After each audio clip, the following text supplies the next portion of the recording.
Well, hello everybody. I hope everybody's having a good day. We're going to have to turn down that gain a little bit. That's a little bit better. I think I'm peeking out though. Let's just bring this down just a little bit more. There we go. Okay. Hello again, everybody. This is Heretic Prince. Something I just want to start doing is going over new gaming stories on the weekend, and not so much covering, crap that tourists are doing, even though I probably will delve into that because I can't help myself. But also just things people might be interested in, new games coming out, or strategies on the newer games. Like, as you can see here, I have Helldivers up in front of me. This is a game me and my friends have really been into, and I'm actually part of me considered just doing that instead of running this stream, which I know is horrible, but I'm a horrible person, so yeah, whatever. But yeah, let's just go ahead and get into it. Helldivers 2 creative director argues games should earn the right to monetize, says its only pay-to-win item is a revolver that'll get you gold in a cool gun competition. Now, I've heard people say this, that Helldivers 2 is pay to win. After I played the game for a little bit, I paid the extra $20, and the only real difference I noticed is that I get to play Stratagem Hero whenever I'm waiting on everybody else to get ready. That's about it.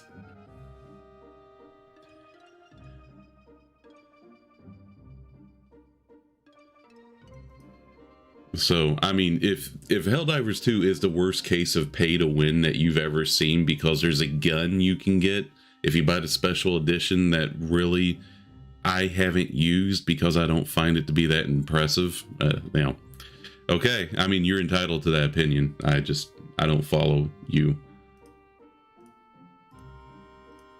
Let's fix this. There we go. Let's see what else they have to say. Helldivers 2 has been suffering from success, a whirlwind launch that now PlayStation's biggest PC success led a swarm of server issue bugs. And not the kind that you shoot dead with a beam rifle. You see, I was starting to try to make a joke there because every time they talk about bugs in that game, you're killing the bugs. That's what you do.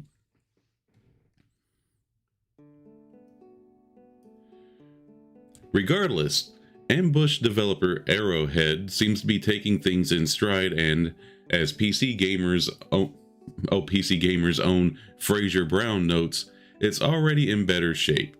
From what I've seen and heard, Arrowhead owes its win to Helldivers 2 being a great bit of co-op shooter fun. Also, according to the game's director and Arrowhead CEO, Johan Pilsted, sorry if I said that wrong, it aims to avoid the live service pitfalls we've all come to loathe. And I kind of feel this too. As I'm playing the game, it feels like it's just getting with your friends and shooting shit.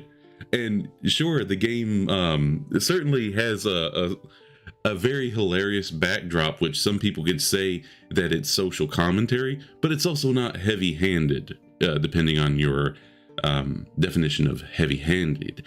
I would say that it's done in a humorous way rather than preaching at you, right? But it's just, you go in, you shoot stuff, you have fun. You can buy the $40 version, and I would say you're going to have just as much fun as if you had bought the $20 version. And I found that I quickly gathered up enough credits that I could have bought the secondary war bond with in-game currency, right? Without buying it. I kind of feel like I wasted my money. Hey Carl, nice to see you in here, man. Thanks for showing up. As always, if there's something wrong with the audio, please let me know, because I am tone deaf.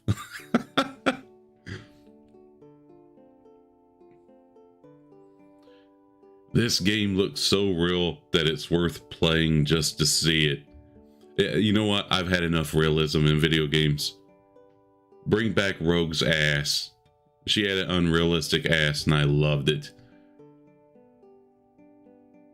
Carrying on. We really applied ourselves to not make it pay to win, even though items are functionally different. The only item that's pay to win is a revolver, which will win you a cool gun trophy, blah, blah, blah. I don't even think I have that fucking pistol. Because it's a goddamn revolver. And yeah, it's powerful, but it's still a fucking revolver in a game where you get swarmed.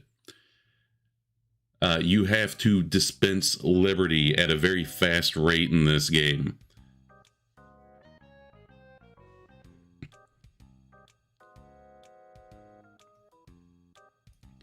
That's in response to a video from a player who notes that you can get super credits, a premium currency you can use to buy a Still Veterans War Bond Battle Pass. They should say the Stilled Veterans, because it's not like there's multiple of them. The Battle Pass, by playing the game, players can snag these by picking them up in missions or by progressing the free War Bond. Spending cash around $10 worth will get you access to it faster, though. Well, that's the key term here, is faster. As in my experience, the leveling up isn't incredibly slow in the game, but this could be because I'm just having a fucking blast playing it. I'm having fun, so I don't mind the time that I spend in the game. I don't understand buying a game and then complaining that you're spending time playing the game. What the fuck did you think was going to happen? Yeah, you buy a game, you spend time playing the game. It's like practicing to get good in Dark Souls. And guess what? Yeah, you're going to have to play the game and get good. But I don't know. As always, people can give me their opinions. My opinions are not absolute. We are just talking about video games here, so there's no reason to get bent out of shape if I have the wrong opinion. It's not like we're talking about something important here, like pronouns.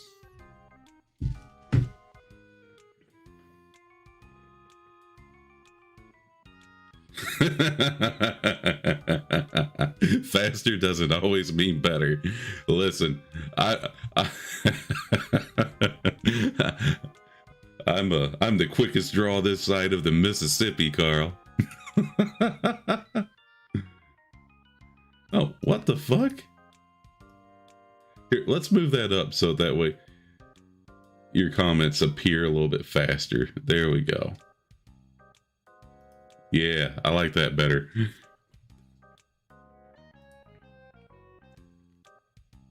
If you ain't first, you're last, Carl. That's we're talking about sex, right? That's my approach to sex. If you're not first, you're last.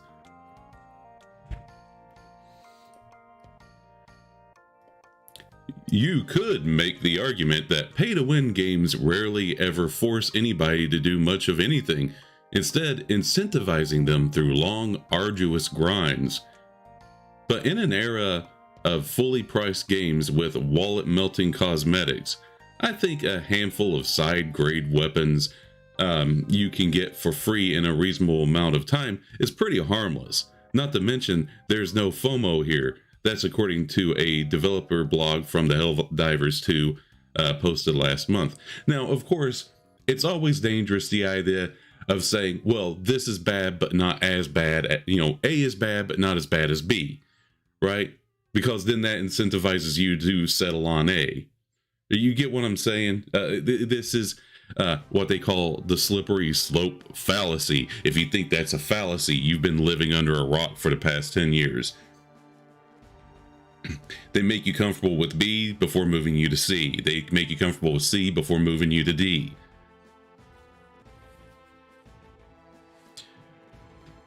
But this is a case in which I will take what they say.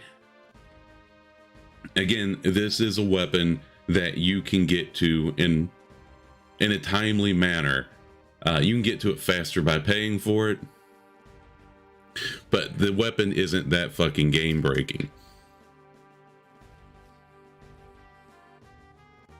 But then again, I just realized hypocrisy in my own statement in saying that it's not game breaking whenever I don't own the weapon. I just realized that it's not going to suit my playing style. I dispense peace and justice at a very high rate of fire, and I like to drop orbital strikes on things. I make things go boom boom. I am the battlefield heavy arms of Helldivers.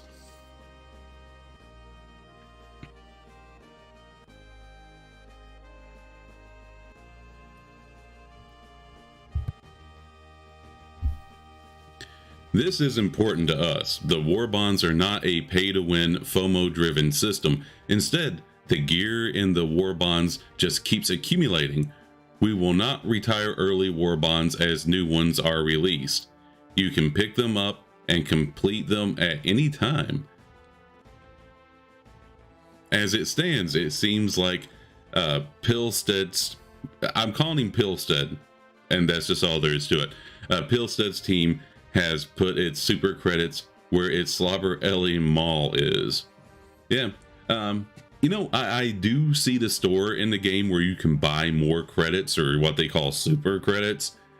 I have felt no urge to buy those at all. In fact, there's a store that typically has 4 items that are next to purely cosmetic.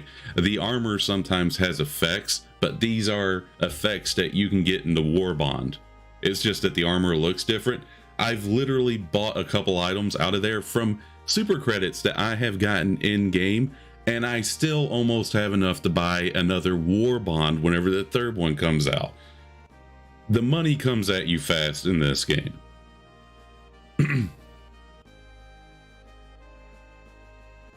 Oh, and that's it. That's the end of that story.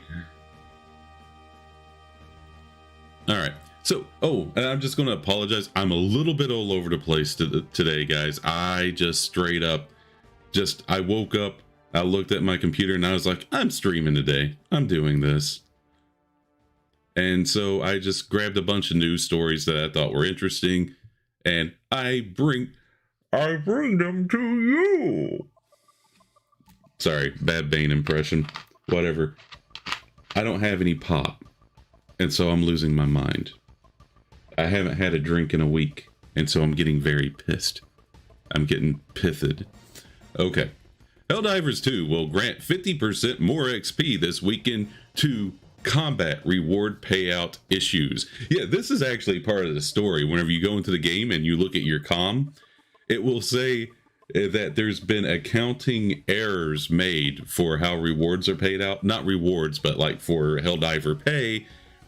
And those responsible are undergoing re-education. So I thought that was kind of cute. Also, the game story is like evolving as you play.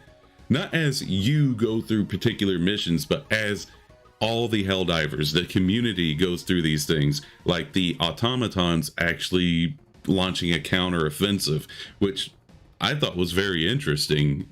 But we'll get more into that a little bit later.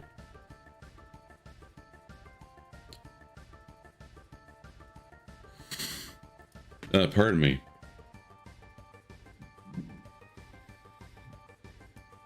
Good Lord. There are still 1 or 2 issues taking the shine off the game, not least of which is a bug preventing players from being issued their earned rewards after missions. Of course, Arrowhead is fully aware of this. And while it works on sorting this out with a proper fix, it's giving everyone a chance to earn more XP over the next few days. Now, I'm just going to say this. I find it interesting that they gave everybody 50% more XP starting Friday night, but also starting Friday night, almost nobody could get into the game. They constantly got errors saying that the servers were full, which was quite the dick in the ass. Hey, log into our game and we'll give you more rewards. Psych! You're not getting in, asshole!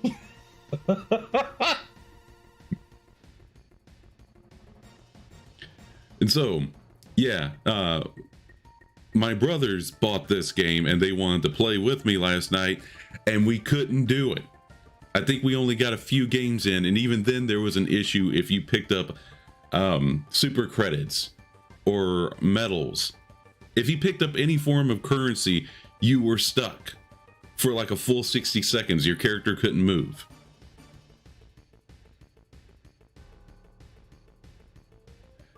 You know, I wondered about that, Carl, because it's like, here, we're going to give you more rewards. And then, oh, but if you pick them up, you fuck yourself. Or you can't get into the game. And so, now, don't get me wrong. I feel like the developers actually do give a fuck. That's my personal opinion, that they give a fuck. I don't think that they expected this much success. They didn't think the game would blow up the way it has, because I mean they're a small developer. Helldivers 1 was it was a fun game. It was a successful game, but it was also a small game. Whenever I bring up Helldivers 1 to people, they're like, "Huh?"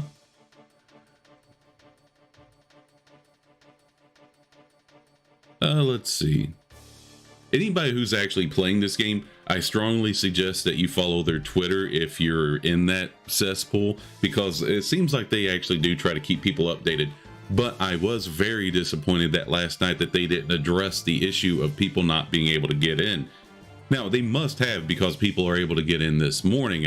Whenever I say address it, I mean post something. Let us know what's going on. Can you give us an ETA so that way we know to stop trying to get in and just do something else until the next day?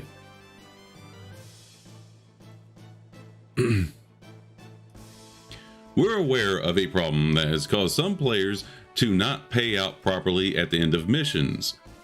We are working on a fix for this, but in the meantime, we want to alleviate the impact as we head into the weekend. Therefore, from now until the end of this Sunday, February 18th, the game will grant all players XP and requisitions at a 50% multiplier on top of your base mission score. So if you're planning on pushing back the threats to Super Earth supremacy this weekend, you'll get an extra 50% XP and requisitions to your troubles, or for your troubles. You'll know you're getting this bonus because you will see a Game Master effect named Accounting Corrections on the hub ship, which is something else to go into, is that Helldivers 2 actually does have a Game Master, supposedly.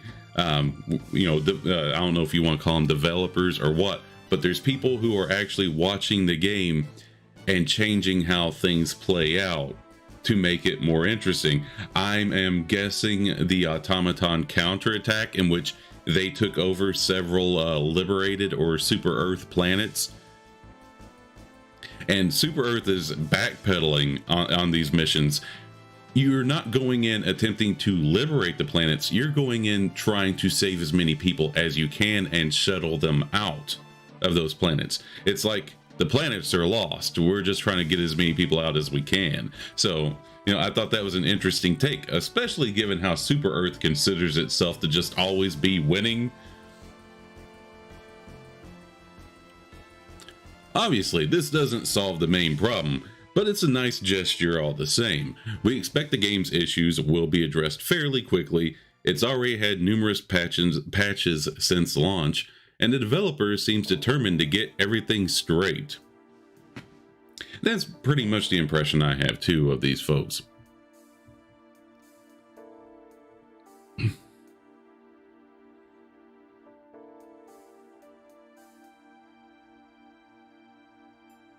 Well, here somebody said, that's a bold choice since I'm already expecting the servers to be completely filled this to the max this weekend. Maybe that's the issue we were all experiencing. Maybe they were just full. Let's see, what is, oh shit, that's, god damn. These fucking publications must be hurting for money. 90% of the screen is ads. Okay. So then, let's see. Helldivers 2 announces surprise automaton invasion.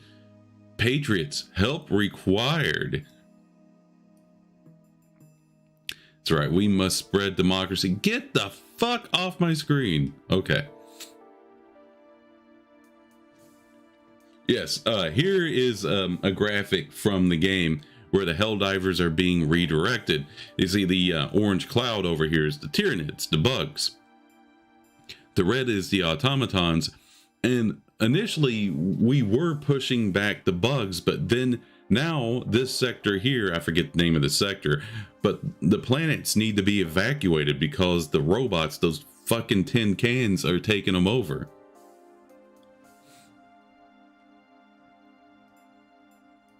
Helldivers 2 continues to be a fascinating experiment in game design. We often hear of games attempting to be a live, breathing world, but few games actually succeed in that. Here, Arrowhead has created what feels like a constantly changing battlescape, altering the playing field frequently with surprise additions and, in this case, invasions. Oh god, my throat's already dry.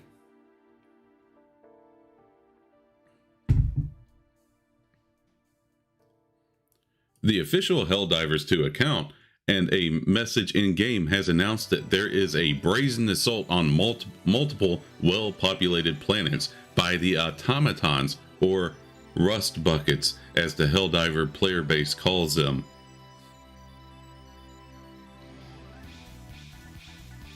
The developer in the system here is that players are supposed... Oh, wait, hold it. The development in the system here is that players are supposed to divert from the Tyranid liberation campaign to head over to the automaton-controlled X-Zar sector to run defense missions against the robots. That comes with a 2-week major order to complete automaton defense campaigns. Currently, the two defend planets are Mantes and Dropnir, but there are ticking clocks on those, and the objectives will change in time. Yeah, fuck, I need a pop, Carl. Like, I hate that I got that little tickle in the back of my throat, and it makes me keep wanting to cough or clear my throat, and that's annoying. Oh wait, hold it. Is this going to let me play this? Oh yeah, here we go. Let's see if we can do this. Oh my god, get the... You clicked the wrong fucking button. Here, get over here. Get over here. Shut up. Okay. So let's check this out. Let's see if we can listen to this. Freedom's greetings. I'm your host, Heretic with breaking news. The automatons have just launched surprise invasions of multiple developed worlds. In response, the Helldivers have been partially redirected from Operation Valiant Enclosure to defend against the bot incursion. That's Liberty's latest. I'm Heretic.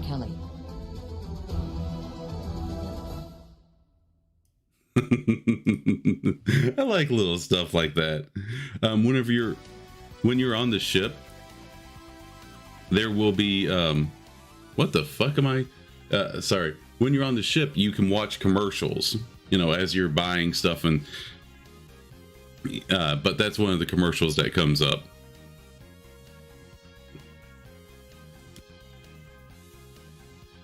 This is essentially weekly reset for Helldivers 2 in a lot of ways, but clearly in a form that is more interesting than many games implement.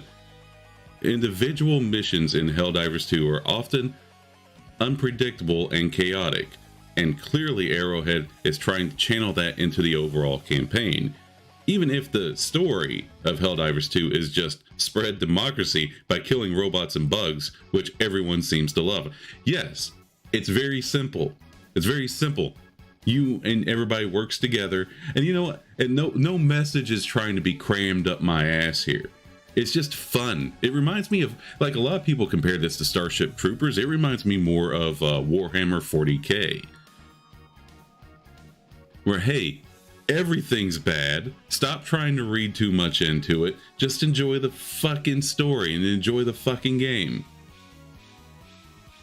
Stop trying to compare it to modern day because, yeah, it doesn't work. It just fucking doesn't work. Just have fun with it.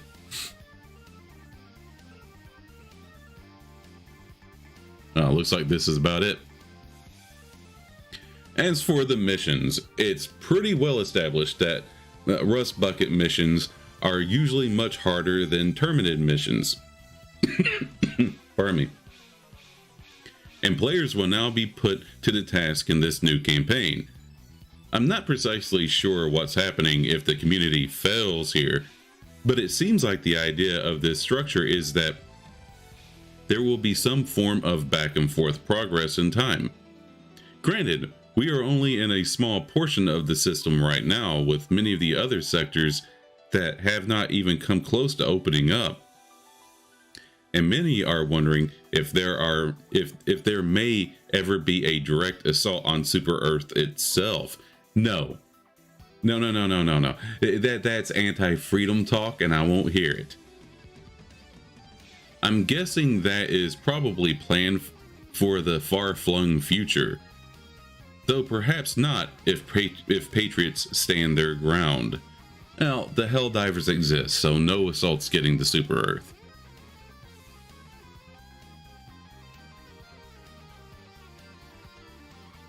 Oh yeah, here's where they talked about the fact that there's a GM for the game. Helldivers 2 is essentially being GM'd like a Dungeons & Dragons campaign by the developers, inserting frequent, unpredictable missions and story events.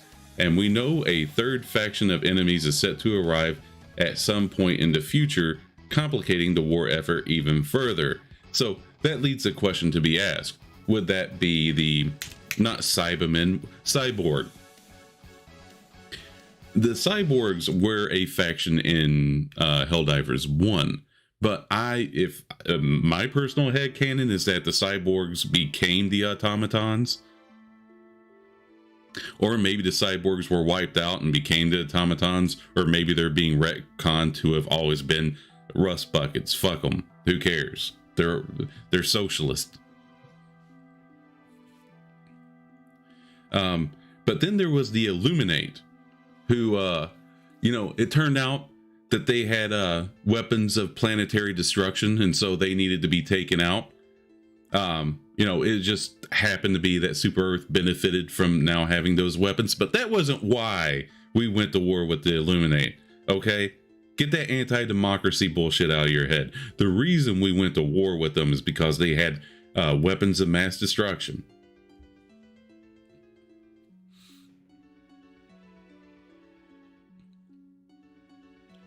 Okay, so, and hell, that was from Forbes. I typically don't read from Forbes. What the fuck? People want to start thinking I'm an adult or something. Get that the fuck out of here. Okay, let's see what this is about. So, sorry, I know I'm still on a Helldivers 2 kick, and you're just going to have to get over it.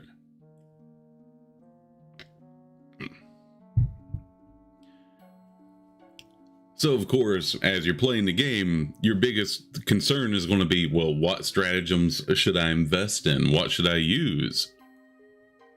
And so I saw this article by GameStop and thought, let's see what they have to say.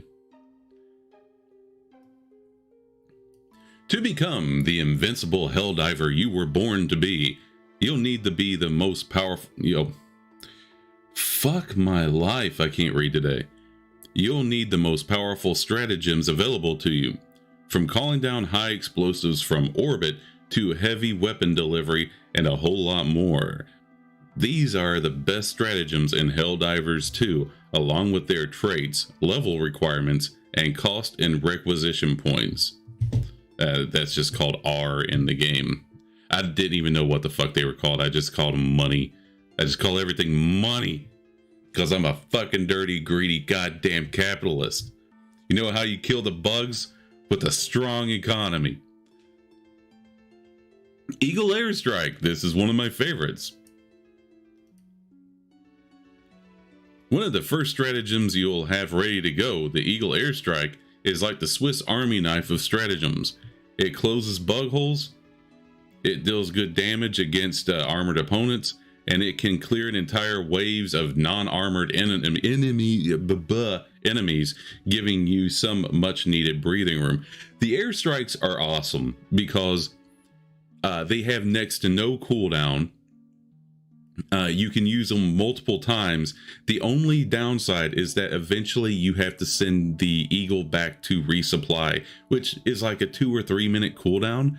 And so the more Eagle airstrikes you have, the better off you are if you're going to bring it. So that way you can just unload terror on everything, send the ship back to resupply. 2 minutes later, you get it back with all those stratagems back. It's fucking incredible.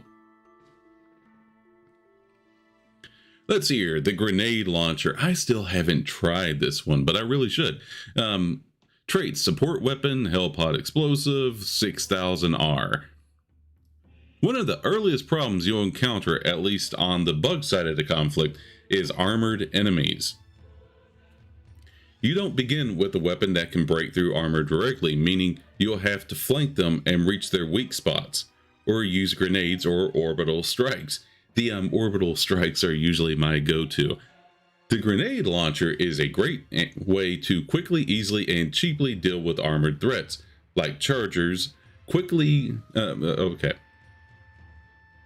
But how does this work? And cheaply deal with armored threats like chargers, quickly clear out larger enemies like, okay, now I get what they're trying to do. Clear out larger enemies like bile spewers.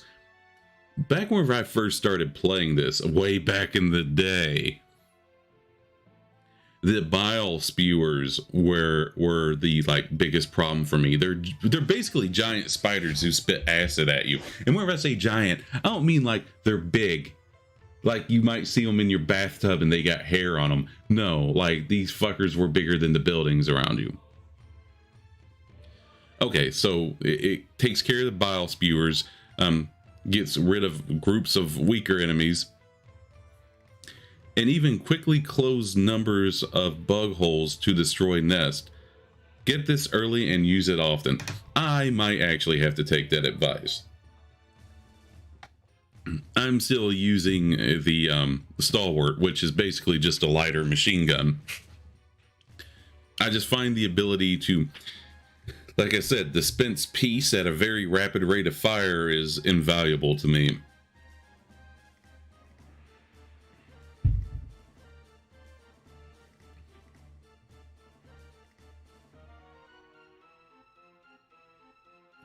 The recoilless rifle, that takes 2 people to operate though. Okay, unlocks at level 5, costs 6,000.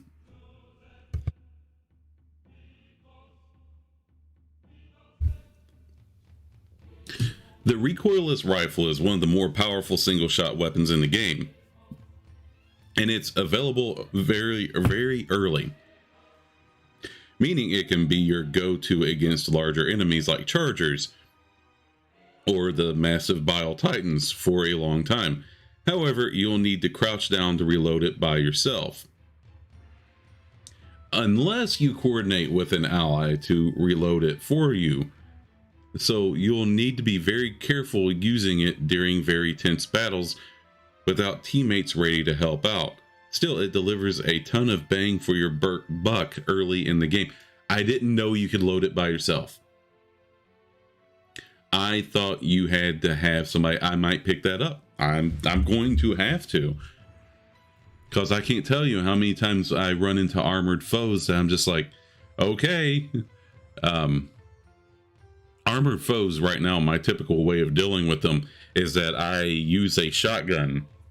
In spite of the fact that I have the $20, $60 edition, the shotgun is still my favorite weapon.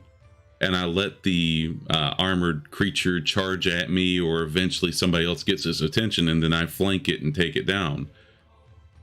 I forget the name of the weapon, but it's a shotgun that does not have like a it has low recoil, and so you can just fire it really fast. Let's see here. Mortar Sentry. I totally agree with this one. This has saved my ass on multiple occasions. Any defense mission, I strongly suggest that you take the Mortar Sentry, put it in the center, and stay away from the enemies. If the enemies get close to you, this thing will annihilate you. It does not give a fuck that you are there. The Machine Gun Sentry you get at the beginning of the game is great, and it will carry you for much of the early game, but it's not the best sentry by a long shot. Available starting at level 8, call down a Mortar Sentry when it's time to defend key locations or when you need extra firepower. And you'll see what a real sentry can do. Firing automatically at targets, even relatively far away, it drops small bombs on them, taking out groups of smaller enemies and even turning the chunks of some larger ones fairly quickly. The trade-off is you really cannot be anywhere near your enemies unless you want to be collateral damage. Many weaker Helldivers have perished this way. Do not be one of them. Yes.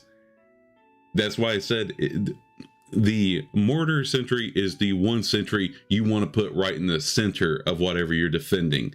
So that way you can see it, you can defend it, and you can keep the enemies away. Because the second that the enemies are on top of you, that sentry will fucking annihilate you. It will not leave anything left of you.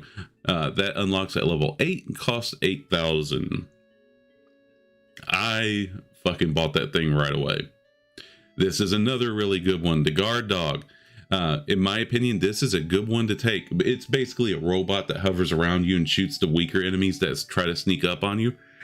If you want to be like support or carry really strong single shot weapons with you, and so if you do that, you'll be ill-equipped to deal with the smaller bugs that swarm you. The Guard Dog will take care of that for you. Unlocks at level 10, costs 7,500. This stratagem can be purchased from the engineering bay section. The Guard Dog Rover is an autonomous attack drone that uses a laser rifle. It can attack in any direction and gives you an extra set of eyes, even when you are caught alone by enemies of freedom. It reloads and recharges by returning to your backpack before taking to the skies again. In true Helldivers fashion, it can attack and even kill your allies or yourself, so keep moving and be aware of teammates' locations to make the most of it. Now, what I've found is that the rover is somewhat smart. It won't sit there and try to drill a hole through a teammate's head, but every now and then it will hit them and do a little bit of damage. To me, it's worth the collateral damage to have the thing out and watching your back. Just make sure to have, just keep some stim packs on you. There's even a armor you can get where you can carry 2 additional stim packs. So that might help with that if you're actually having a problem. I never did.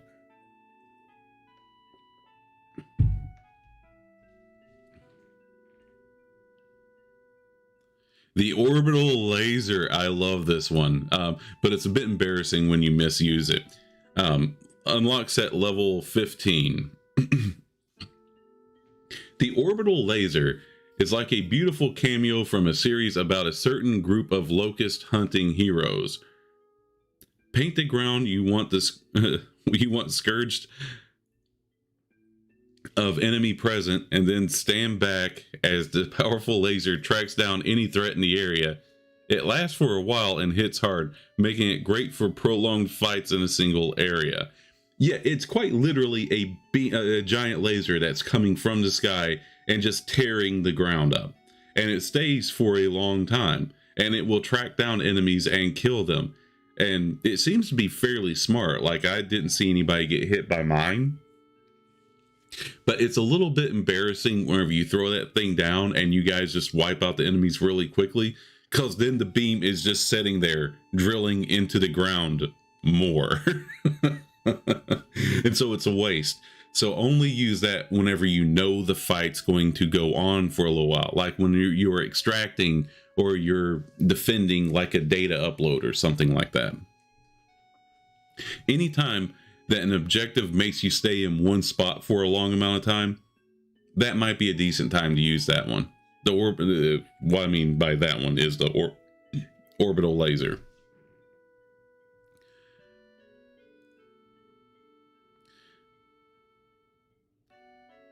The Eagle 500 kg bomb. I believe this one is just what a lot of people call the nuke. The Eagle flies by, it drops one single bomb, it hits the ground. You better run and then jump, hit the dirt, grab your balls. I hope you made it far enough. When it absolutely positively has to die, you might as well hit it with the biggest bomb you've got. And the Eagle 500 kg bomb is precisely that. It deals an absolutely ridiculous amount of damage, but be careful about when you deploy it, because not only does it have a large damage zone, but certain types of landscapes can mean it doesn't hit nearly as hard. What? Because not only does it have a large damage zone, but certain types of landscapes can mean it doesn't hit nearly as hard. Oh, so they're saying that a landscape can take away from its damage. Whether it was a bug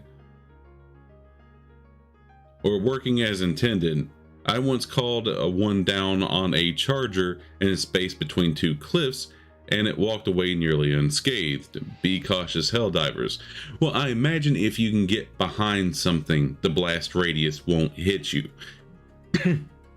Because unlike orbital strikes, which are everywhere, like the orbital strike hits everything in that area, this is a blast coming from a single point.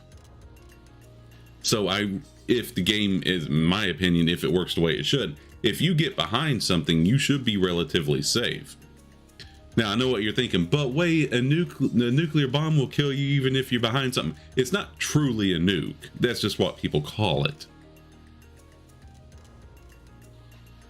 The railgun. This is one I have not tried. Support weapon, level 20. The railgun is probably the single most powerful weapon in Helldivers 2. You must be level 20 to unlock it. But it is a heavy weapon whose only weakness is that you must charge it for a few seconds before firing. It deals an absurd amount of damage. You do not need help to reload it, and it basically kills anything you point at. Just make sure you are pointing it in the right direction and don't hold the charge for too long. That's why I didn't pick it up, is because whenever you look at the railgun before you buy it, it's giving a demo of how it works, and it shows somebody charge it too long and they get blown into bloody chunks. And I'm like, well, how the fuck do you know how long is too long? Is there a meter? Is there a timer? Does something tell you? How do you know if you held it long enough? You know, what's there to tell you? Is there an indicator? I don't know, and this doesn't tell you. The shield generator pack. I saw this one, and I feel like it would only be useful against the rust buckets. Let's see. Once again, it only unlocks at level 20. Helldivers 2 is difficult. There are no two ways about it. The shield generator pack blocks incoming fire for a few moments and gives you some breathing room. And believe me, you're going to need it once you begin going on higher difficulty missions. Do yourself a favor and take a pack.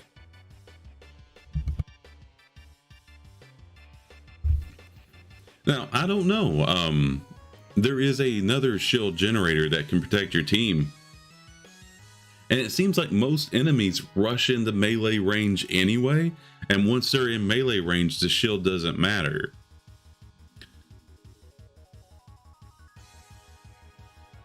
I mean, well, this is GameSpot, so take it with a grain of salt, I guess.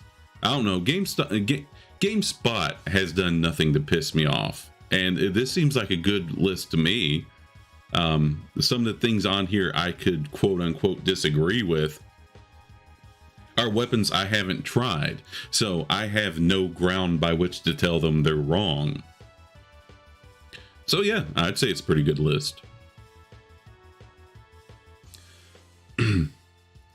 All right, so let's go into this.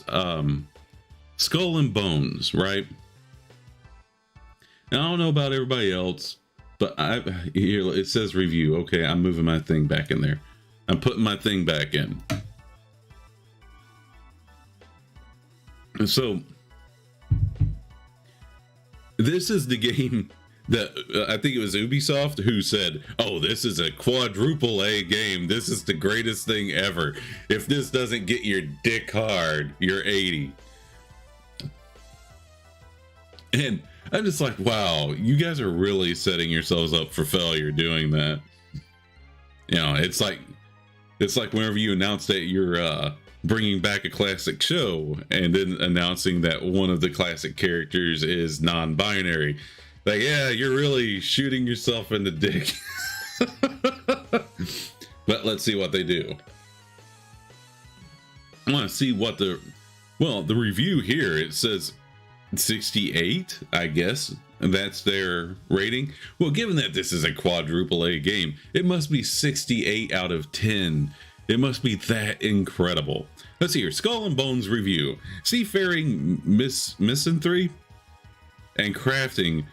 Skull and Bones is a fun game about boats hamstrung by today's live service conventions. Let's see.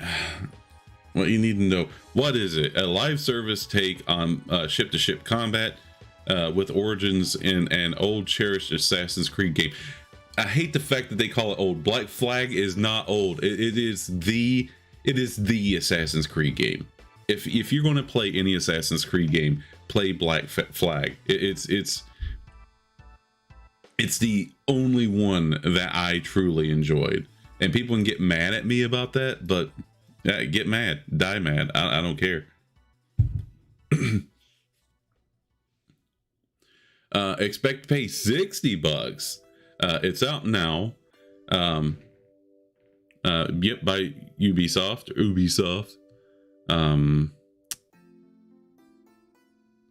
Not on Steam Deck. Okay, who cares? Stop delaying. Okay. So, the appeal of Skull and Bones is laser focused. It's about being on a boat. You have to want the fantasy of sailing big pirate boats, and you need to not want much else for your time and money. You may come wanting to live the fantasy of being a ruthless, waterborne pilferer, but to live that fantasy, you must first need to love sailing a boat in the direction of crafting materials. Okay, that doesn't sound too bad to me, other than it being live service, but live service can be done right.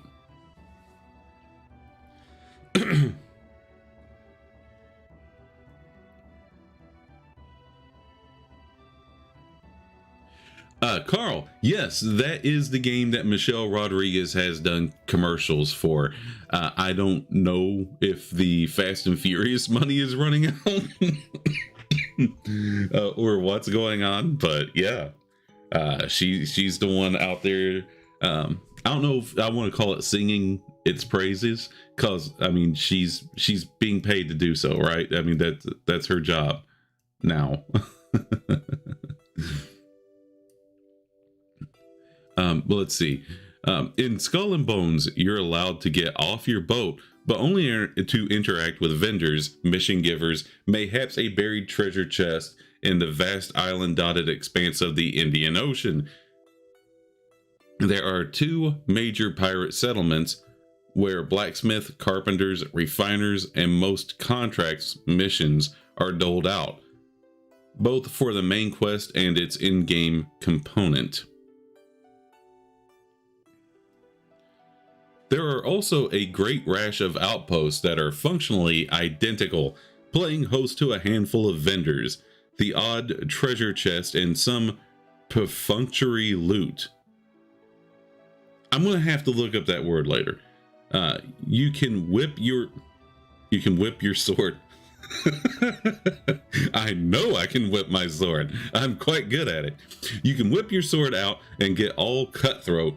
No, your violent desire to misappropriate various hot 17th century commodities is all done from behind the wheel. In many ways, You don't sell a boat.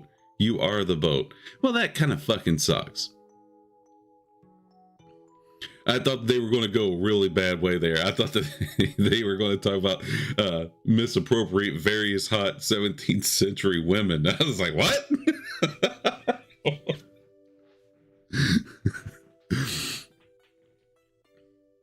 That would be evil. Did you read about pirates? They weren't kind people.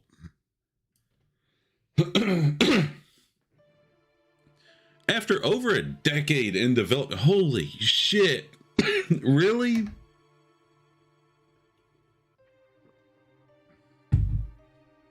After over a decade in development, and with all the writing on the wall, a new Skull and Bones would be Assassin's Creed Black Flag by the way of waning full price live service zeitgeist.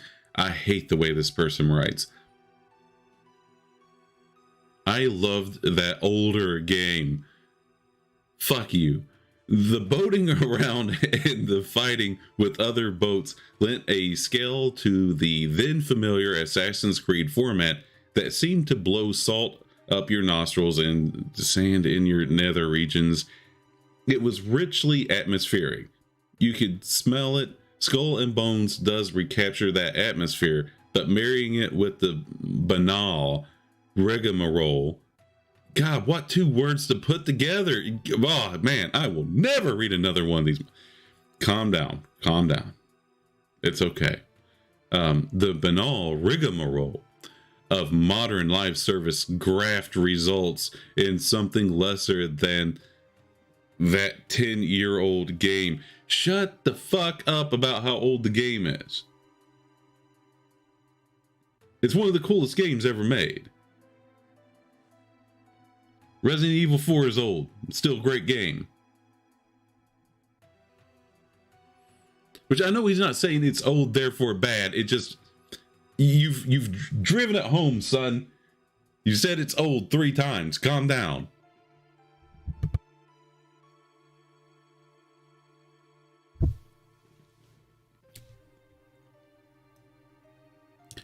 After the usual tutorial preamble, we're not talking about the fucking Constitution, man. Calm down. Let me start over. After the usual tutorial preamble, I reached the island pirate haven of Santa Ana. During the opening hours, I must prove myself to Skurlock, a grizzled pirate haven king with some hectic daddy issues. That involves sailing somewhere, blowing up some number of boats, plundering coastal settlements via the defense of a small pocket of water. Okay. And then reporting back to the boss, pardon me, whose slow unfurling of ocean-bound corporate and criminal conspiracy has the whiff of a compelling narrative about it. The Indian Ocean is ridden with competing French and Dutch colonists. Oh, fuck. Are you sure you're not going to tell us how evil they are? I'm going to be so surprised if he doesn't talk about how evil they are. But it's also ridden with other pirates and privateers. Also other players in the 20-player server, but they can't attack you on sight. As a pirate, it's your duty to stick it to them all. What? You can't attack them, but it's your duty to stick it to them all? Oh, that's kind of weird. Well, I guess, pirates code is you don't want to attack other pirates because you have to go to the same ports. And things aren't going to turn out well for you if you show up in Nassau and you had attacked other pirates. Okay, so whatever.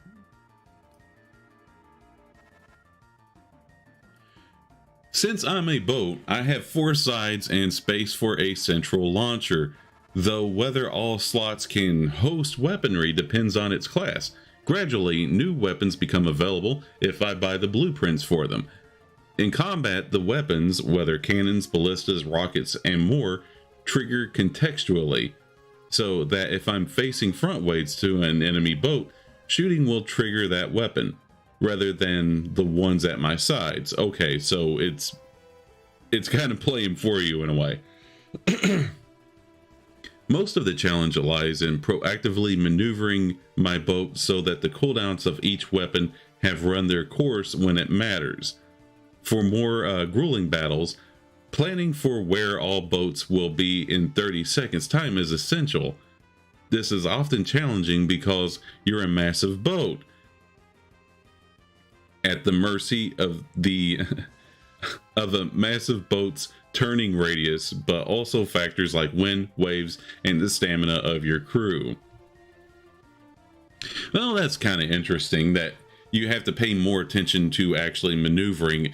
I remember in Assassin's Creed 4, I would just sail my boat around in a circle around whatever I'm attacking, right? I didn't give a fuck. I hated the maneuvering because it was just on a 2D plane.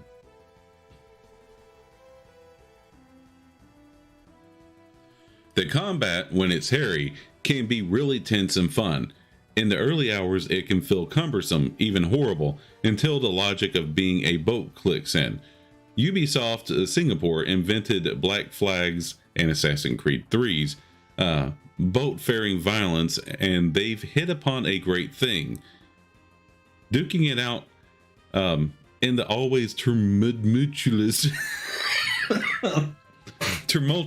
open, I can't say that word, fuck it, open seas region at night during fierce electrical storms is thrilling, especially when a rogue wave threatens to take out not only me but also the French bastards on my tail. The maneuvering and the combat is gratifying so long as one has the patience to control the boat through the endless parade of MMO style quest.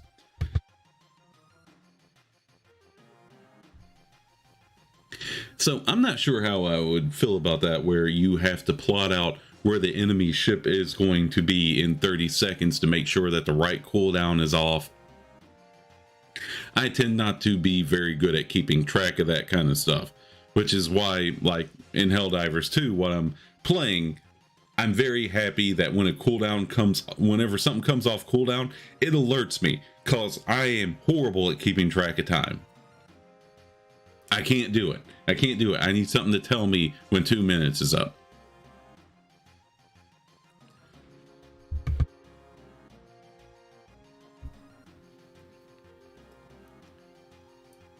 In the spirit of modern live service games, in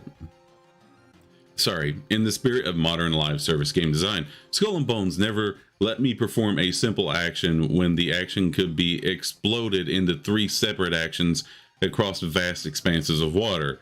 One does not simply buy anything in Skull and Bones that matters. One embarks on a normally mundane odyssey to make it. Let me paint a picture of the mid-game. I want to buy another Basilisk 2 cannon because I've been rewarded one gratis. Who says that?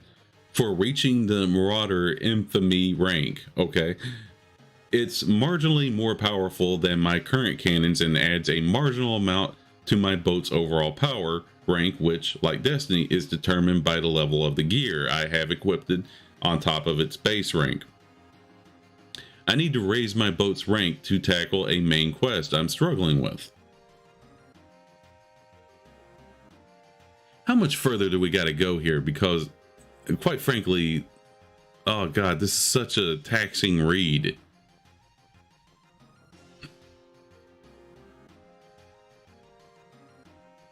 I mean, nothing against this person, but their word choices are actually driving me nuts.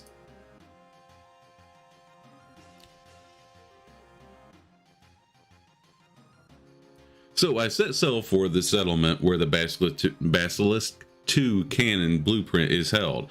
Because everything built in this game first requires a blueprint, I arrive some 10 minutes later via conventional sailing rather than fast traveling, because the latter costs silver depending on the distance, and I'm skint.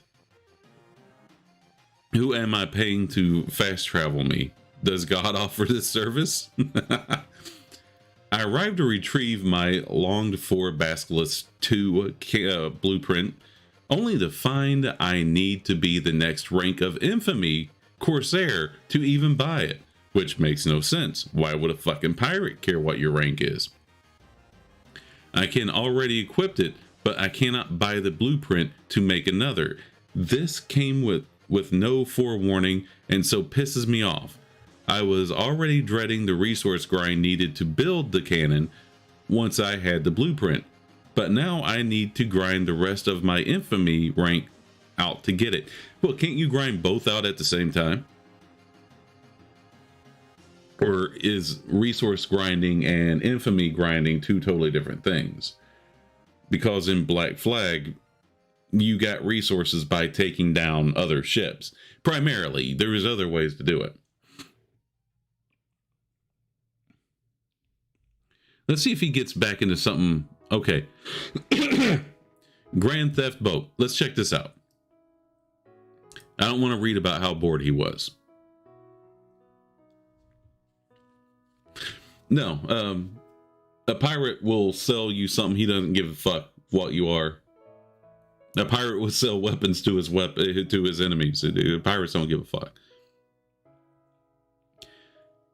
After I've won Skurlock's respect, I move on to the second pirate hub, Telok, Penhara. That's what I'm saying, Penhara. To do the bidding of pirate kingpin and former admiral Rama, who has a very big bone to pick with the Dutch. Skull and Bones' early criminal misanthropy gives way to a narrative about resistance to extractive.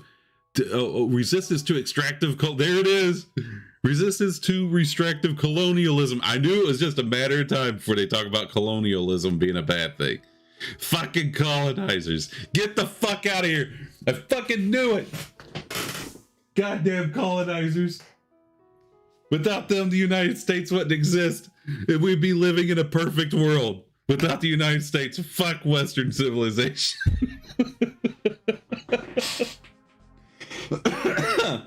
I knew it was just a matter of time. I knew it was coming. Fucking white colonizers. I noticed that they made sure that the colonizers were white too. The Dutch and the French. Fucking white devils. They can't help themselves. These people literally can't fucking help themselves. Okay, so carrying on. They're resisting colonialism. The pirates were the ultimate colonizers. They colonized people's ships while they were still on it. Get fucked. But aside from Rama's occasional soliloquy,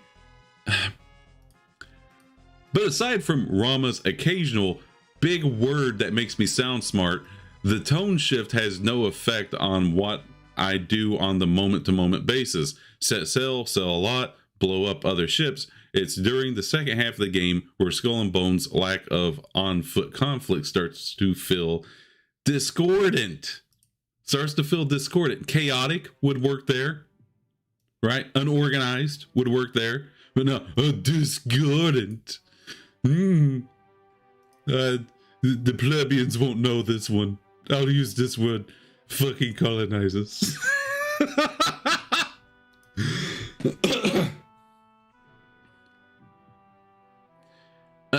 This guy's already starting. He's annoying me. Okay.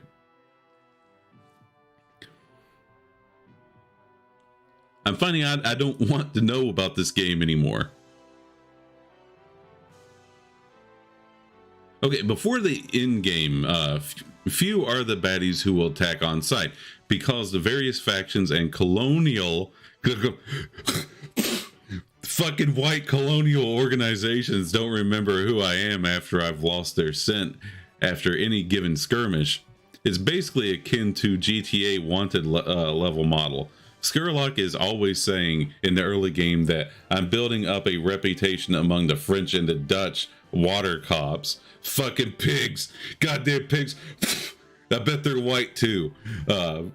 He foreshadows a tense allegiance based roleplay. Okay.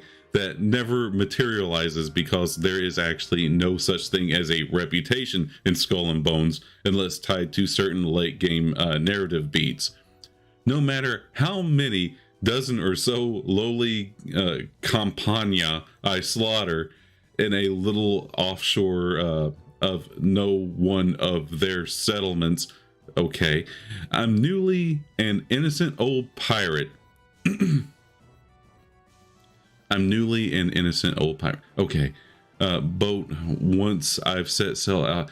Yeah, fuck this person. Okay, what does their rating say? Let's just get down to it. Yeah. Well, big words mean smart. He's using words that nobody fucking uses. And you got to consider your audience, right? Like, I can sit here and extronificate. That's not even a fucking word. I just made it up.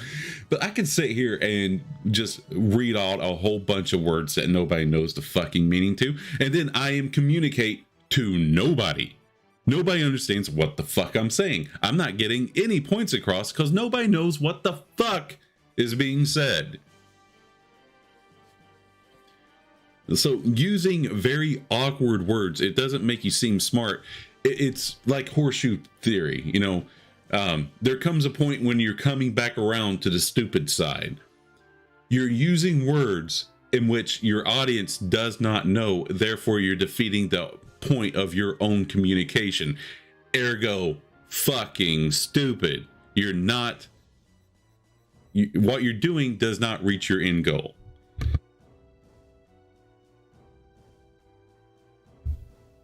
Discordant plebeians. I like Skull and Bones, but I also resent it. It has the makings of a great pirate game, but it's hamstrung by live service orthodoxy. I don't even know if that's how you pronounce it. This is what people...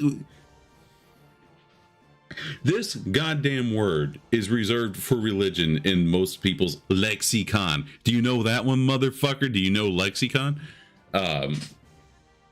Yeah, when most people, when they hear that word, they think of religion, like Orthodox religions. They're very much, they stay the same. They're strict in their rule set. And so I understand why he's saying live service orthodoxy. He's saying that they're staying very stringent to the rules of live service, but I would argue live service games have not been around long enough to have an orthodoxy. Religions have been around for 2,000 years. Well, like Christianity was probably longer. I don't know my fucking name. But point is that it's been around for a long fucking time. Sorry. Oh God, I can't wait to be done with this. It doesn't compare favorably with the 10-year-old game that inspired it, unless one's measure of a good game is the amount of hours it can occupy in one's life. Still, to expect a blockbuster game about selling big clumsy boats to be anything else in 2024 is foolhardy. This will do. Don't hate the player, hate the game. You are not cool. There's no way Skull and Bones could exist right now in any other form. Hey, thanks for the review. I know not to buy it. Go get fucked. Okay, and so yeah, I picked up another one here. You see, that was PC Gamer's review, and I wanted to read IGN's review because typically they've got good stuff in here. But I am so fucking exhausted from that other review. God, I don't know, how long is it? No, you know what? I see that they do have better information in this article. I should have read this article first. So Helldivers, not Helldivers, PC Gamer tricked me. The Helldiver article, pardon me, Helldiver article was great. But man, that Skull and Bones one, it made me want to rage quit the stream. And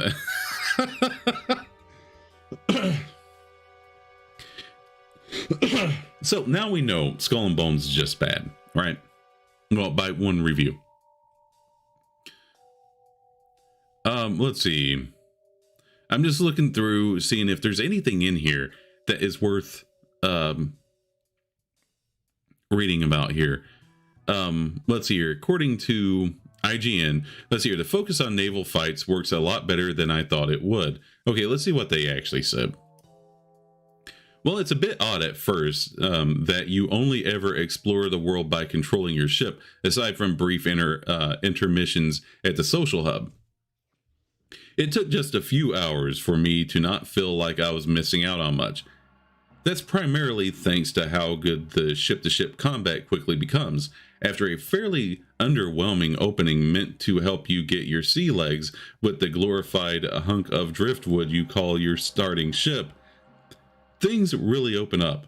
Once you start to upgrade and customize your vessel to fit your playstyle, then tackle some of the more challenging areas and activities that require you to seriously up your game. Ubisoft's strict focus on naval fights works a lot better than I thought it would. Okay, you see, that was very, very easy to read. That was very easy for me to read, and I understood what they were trying to get through to me, right? Disappointingly, it only has the faintest whiff of a story. They mentioned PvP combat, which the other person did not talk about at all. PvP events are fun when they manage to work properly. This is a live service issue. Unfortunately, shit don't work right when the games first come out. Let's check out their verdict. Skull and Bones isn't the successor to Assassin's Creed 4 that many seem to want, and it isn't many things Ubisoft itself said it would be at various points in its storied history. But the seafaring RPG we ultimately got is still surprisingly good. Sailing around the Indian Ocean, firing cannons, mortars, and giant ballista at your foes is a fun time. The RPG mechanics and cooperative build crafting is as deep as the ocean, with plenty of awesome gadgets to grind for. The economy simulator is impressively in-depth. It doesn't quite fulfill the promise of decade-long cruise port to port yet either. With a thin in-game, almost no story to speak of, and general instability that sometimes makes the adventure feel like a rough draft. But here's hoping some of the shortcomings can be washed away by the waves of content already planned to come for this ambitious live service roadmap that's fast approaching. For now, its maiden voyage is a good start. You see, so they think it's good, which fine, they do. But so at that point, I guess you gotta make up your mind for yourself. I'm sorry I didn't spend more time on the review that says it's good, but I am fucking exhausted with that.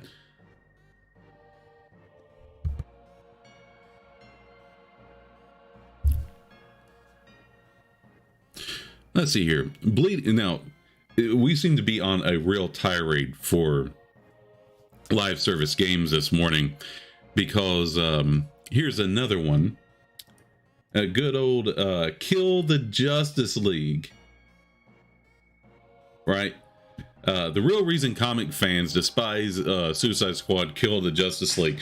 And this article got my attention because of people were like, what, you're upset that the Justice League dies? The game is called Kill the Justice League. Meh. And it's like, these fuckers, they don't understand nuance in anything unless it benefits them, right? There's a way that you can kill the Justice League, all right? You don't shoot Batman like a mongrel dog while fucking dictating to him and moralizing to him, especially from Harley Quinn trying to act like the moral superior to Batman. Go get fucked.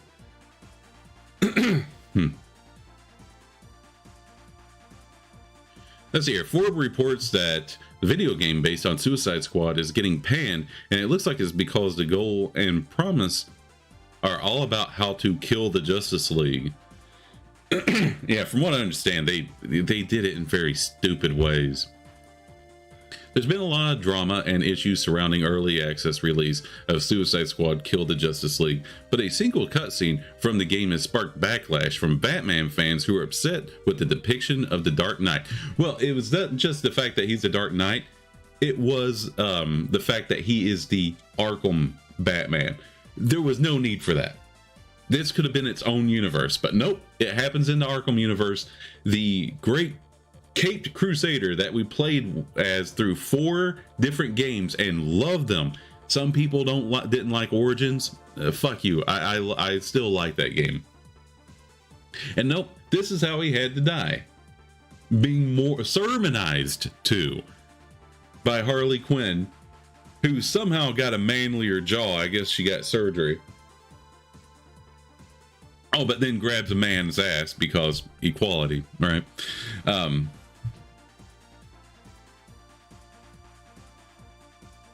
The Flash, Green Lantern, Superman, and Batman all meet their end at the hands of the Suicide Squad.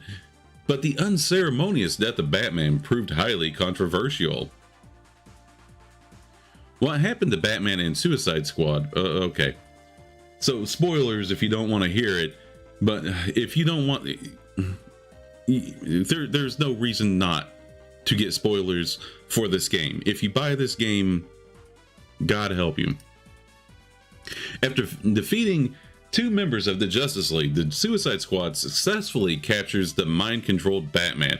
Harley Quinn and Batman exchange words, and Harley giving Batman a piece of her mind.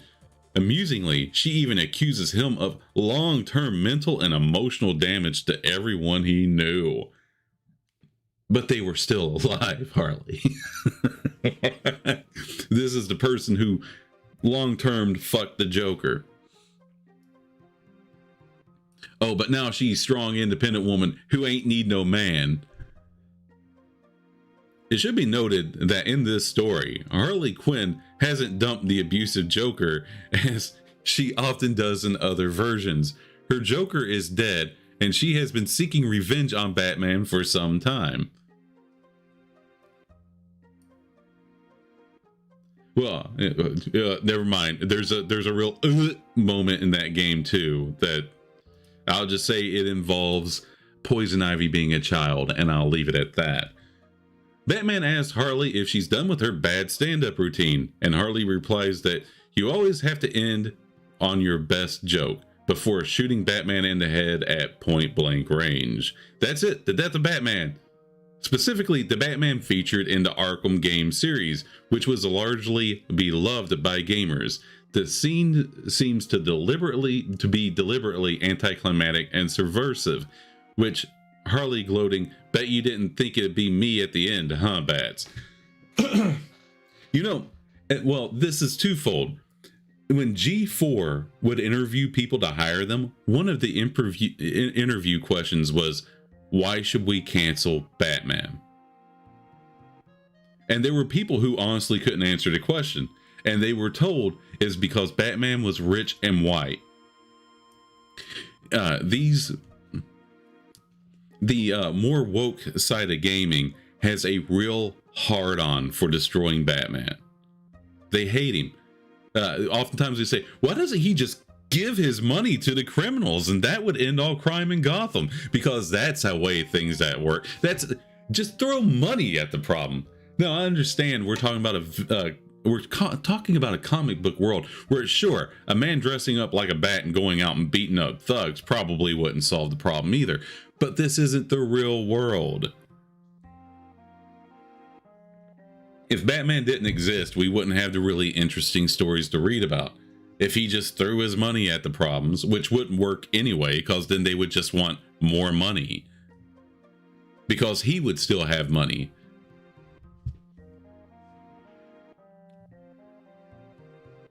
See what else they have to say. Even if Batman wasn't denigrated as badly as this game goes out of its way to do, the abuse of Flash, Superman, and Green Lantern is still monumentally offensive. Don't use this word. Don't use this word. Bleeding fool. You see, saying that you're offended means that you're arguing from an emotional standpoint. and emotions are useless. All right. Every now and then, well, I shouldn't say emotions are useless, but they're useless in an argument. Now, sure, I think I understand what they're trying to say here is that this was done specifically for the intention of pissing people off. The word I tend to choose is antagonize. A lot of IPs today antagonize their audience. Like a game series that used to have really sexy women, and then suddenly they start covering them up. And you're like, wait, hold it. Why aren't the girls fighting in their classic costumes? And they say, because of the male gaze.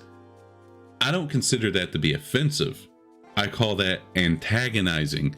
They are antagonizing their male audience. They're saying to men, we don't want your money. We think you're horrible. We think you're evil for finding women attractive. You know, the very mechanism as to why we're all here.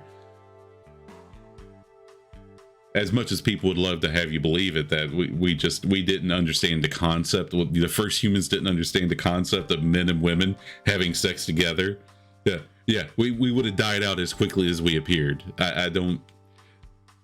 But but then the patriarchy showed up and taught men and women how to have sex. That's what happened. The male gaze.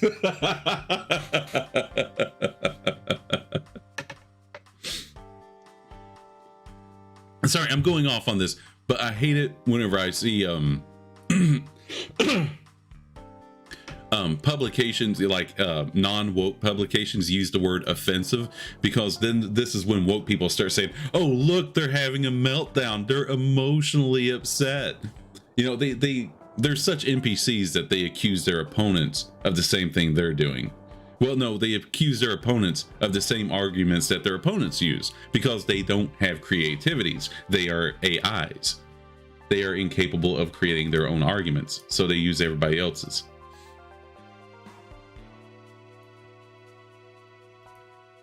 Let's see. So anyway, sorry, carrying on.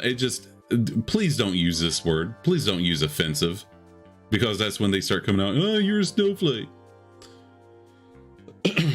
Okay, so they're saying the killing the heroes was already monumentally antagonistic enough already, which is why, while offense taken at the murder of Batman is justified, it's decidedly annoying that any DC fan turned off by the abuse of Batman weren't as outraged at what happens to the Man of Steel, Crimson Comet, and the Emerald Warrior. I don't know at this point just what donors, just what happens of the Flash and GL costumes were victimized by the video games developers. But this is inexcusable, regardless of whether, say, Barry Allen or Wally West was the victim in the game. Why even if Kyle Rayner were the character wielding the Green Lantern ring here, it still wouldn't be acceptable, no matter how bad Emerald, Twilight, or Zero Hour were 3 decades ago. Okay.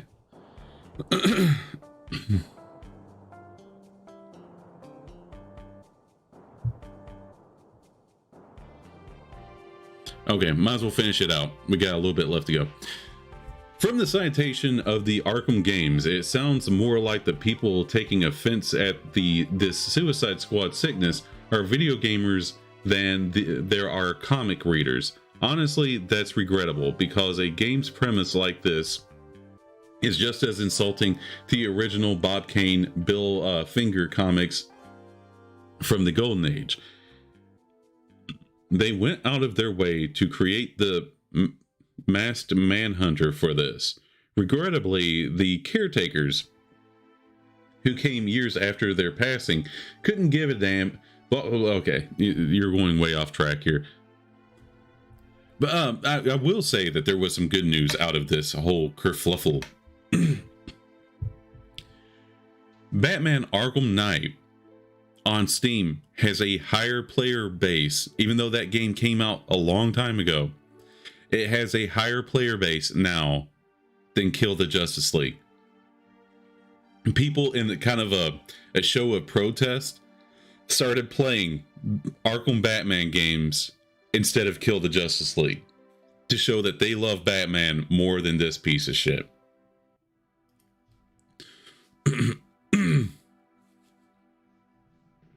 Now, I saw this one was written by Stacey Henley, but Suicide Squad killed the Justice League review, so we're some kind of live service cash cow, which surprised me. Like, this game, they talk about, oh, but gun laws, you know, and of course, Harley Quinn has that superpower of being a woman. I figure for sure Stacey would love this game, because I've covered her articles before. And it just surprised me. We're some kind of live service cash cow. Well, I can't believe she would have a problem with a company making money.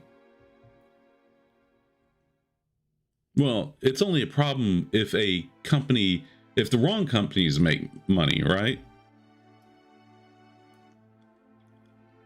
One of the things I love is how capitalist companies make money selling communist merch with like the hammer and sickle. I find that stuff to be hilarious.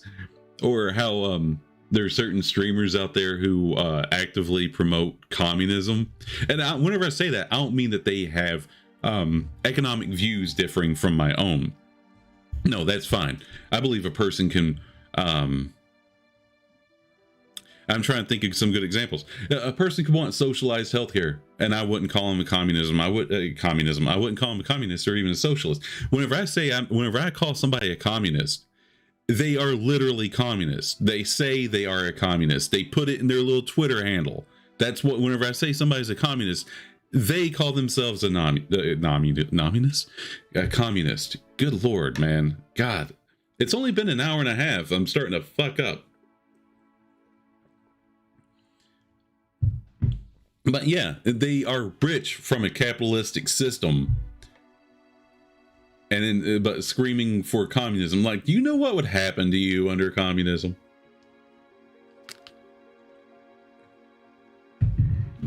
Well, they think that they're going to get to be one of the pets. They're not. One of communism's first moves is to get rid of the people who would bitch about it. And who's going to bitch? The rich people who have their wealth taken away.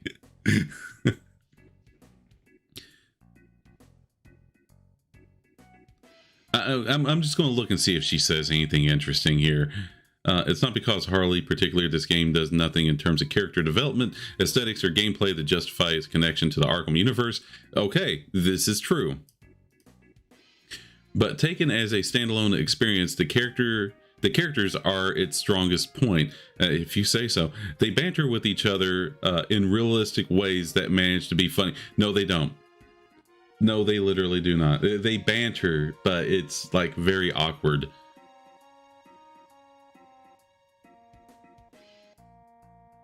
Harley is the most rounded she's ever been.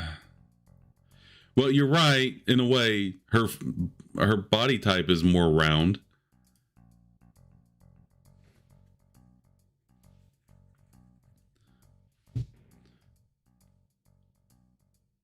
Are distinct both. I'm just wondering. Okay, here's the big part. Okay, this goes for the heroes, by which I mean the villains. Flash, Green Lantern, Superman, and especially Batman are distinct both from each other and their original personalities, but still manage to seem like the heroes we once loved. Wonder Woman, not afflicted by the Brainiac mind control, ends up feeling very dull. Of course, she's not good enough. And her one emotional moment falls flat as a result. Yes, that's right. The female member of the Justice League, of course, was not weak enough to fall to Brainiac's mind control.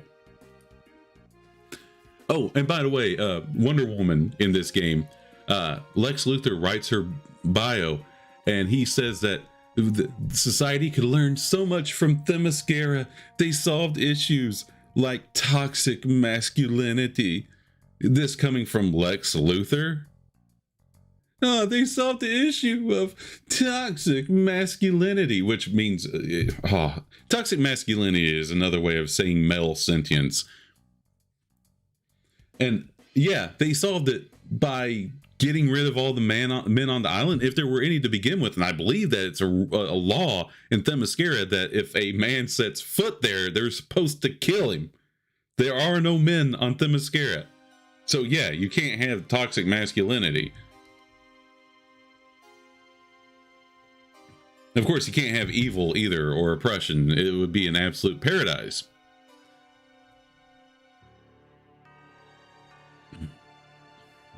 Let's see here. Gameplay and best summarized with first mental blah, blah, blah, blah, blah.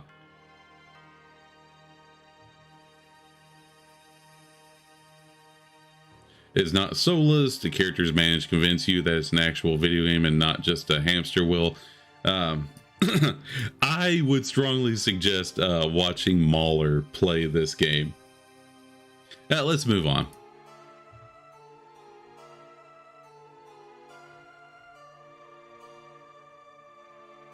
Squint at the new Silent Hill 2 remake trailer and tell me it's not just Resident Evil 2 remake. Okay, this is from PC Gamer again. Action isn't the first thing I think of whenever it comes to Silent Hill 2, but that's what Konami decided to show in a new trailer during Sony's State of Play stream today. That is unfortunate, because yeah, Silent Hill, at least to me, was not about the action. It was about the spookiness. Like, yeah, it made you feel very unsettled. That's what these games should do to you.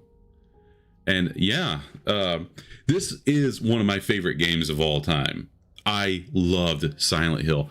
I don't know what they're on about. They're showing the environment, how it works. I mean, I can see similarities to Resident Evil 2, but Resident Evil is essentially, in its frame, is a third-person shooter. And sorry, that's not a new concept. It's been around for a while. Okay, so here we go with the action scenes. Pardon me, sorry.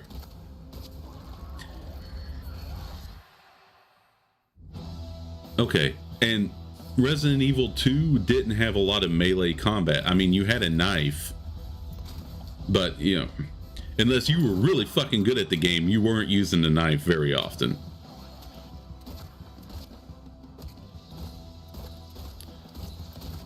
Gosh, I'm trying to remember now. The knife is part of oh yeah. There's one point in Resident Evil 2 where you use the knife, really, and that's in the first Birkin fight. Once you learn how to do that, you've got ammo for the rest of the game. The game becomes much easier. Sounds like they remixed the old music. Here, let me bring that back up here, and I'll shut the fuck up.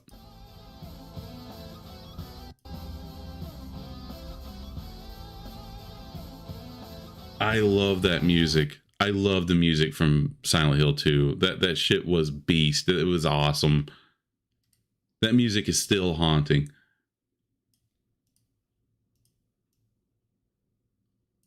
Let's see here. What else did they have to say? Action isn't the first thing I think of whenever it comes to Silent Hill 2, blah, blah, blah.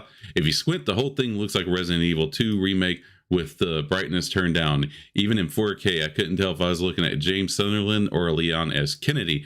Both men hold a gun the same way. Well, yeah, there's not a great deal of variances. What, do you want him to hold it sideways? Are you fucking insane? Both men hold the gun the same way, but only one of them knows how to perform a drop kick. Okay. Well, isn't that a difference? The trailer doesn't have a lot more than that. Bloober Team remake seems to be following in the footsteps of Capcom's successful Resident Evil remakes, which, to be clear, isn't necessarily a bad thing.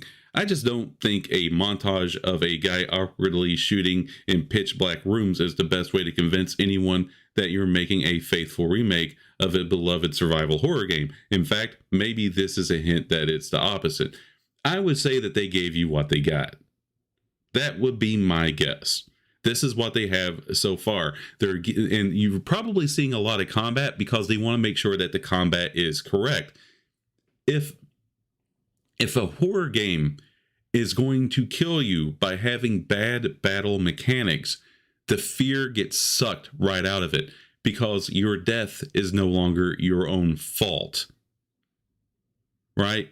If you feel like you're just going to die anyway, then there is no fear. You just walk into the next room and wait to die. So they got to get that right. It's just the way it is. And you're just going to have to get over that.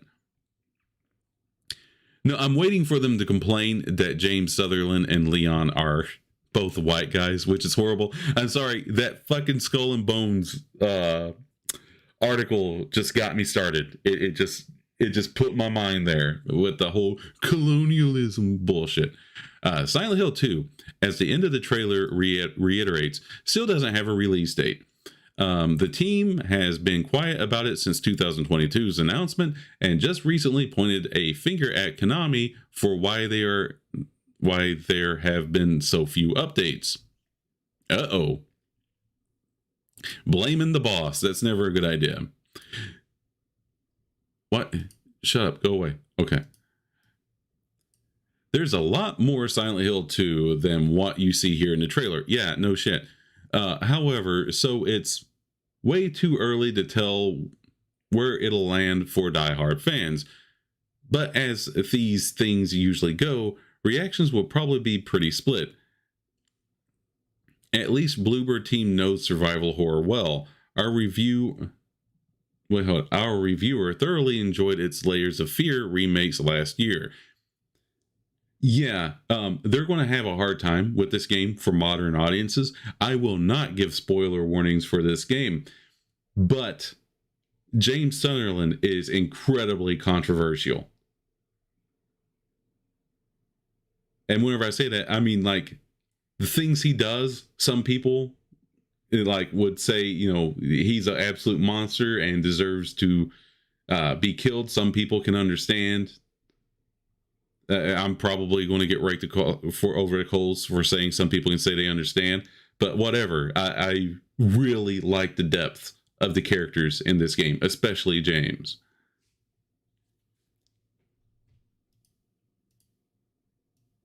Not everybody are wonderful, moral, upstanding people.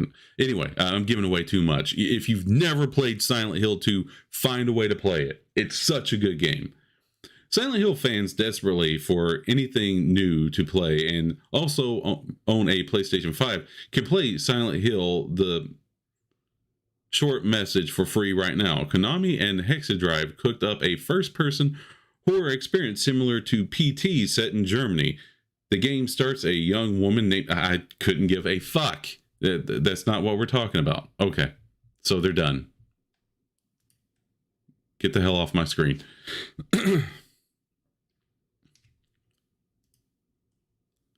Okay, so here's a fucking strange headline that caught my attention.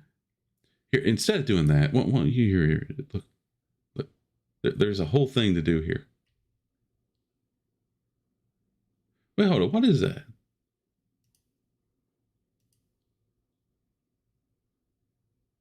Sorry, just a second. There we go. Walmart is reportedly going to throw out copies of Starfield. How hard up for inventory space must you be to just simply throw away games? Yeah, just get this shit off my lot. And whenever I first read this, I thought, well, why wouldn't you just give them away? Well, if you give away product, people will just sit back and wait for it to be for free. So they're not going to do that. They would rather trash it. Get the fuck out of here. Get this shit out of my store.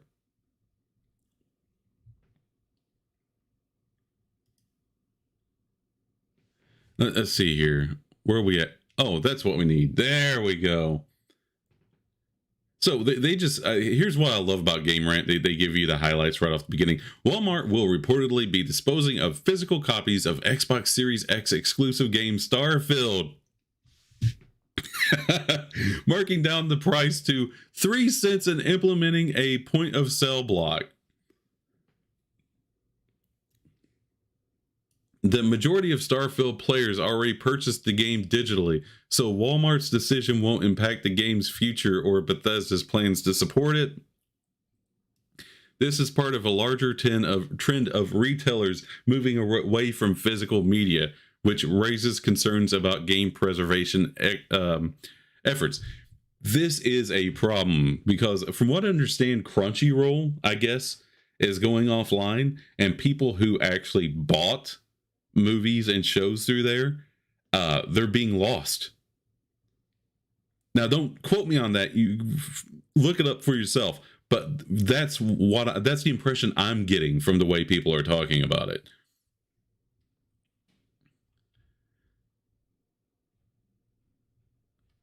Holy shit. Now, of course, Starfield is kind of infamous because there's a YouTuber, As versus Babyface, who, like, you have to understand, he'd been playing the game for a while, and like every opportunity, a character was it used to be one gender, now they're a different gender, and things like that. And of course, the men and women all look the same because they don't want women to be attractive because of the male gaze. In reality, what I think is going on is that game developers don't want to spend the money to develop two different model sets, models for men and models for women. So they claim that women realistically look like men because there are no physical differences between men and women, as any feminist will tell you. So, in my opinion, they're doing that to save money. But anyway, as went on, because the game forces you to pick pronouns. Even if you selected a male or female character, or I'm sorry, I'm only mentioning two of the genders. I ran out of wind before getting to the next 2,589. But he's like, fucking pronouns. You're a bunch of twat waffles. You're dull, you're boring, and you've got nothing to say. Like, but he didn't say it as calmly as I'm saying it. Like, he blew up his mic. And it was kind of funny. Now, some people will say, oh, well, he's just as bad as the woke then. He didn't demand anybody get fired. He didn't call anybody Nazis. He didn't demand anyone be ostracized from the industry. He didn't go to the UN and complain about it like sweet Anita, may she be praised. He just had a bit of a blow up, which we all do, as you do. Let's see here. It looks like Walmart will be throwing out copies, or physical copies of X. Blah, blah, blah, blah. I just read that. There have been rumblings that Walmart is preparing to make its way out of the physical media business as well. A report from last year suggests that Walmart was going to stop selling physical Xbox games, and now there is more evidence to back up those claims. Some Walmart employees have shared memos on social media revealing the order to dispose of Xbox Series X console exclusive game Starfield. Well, that's where it belongs, in the trash.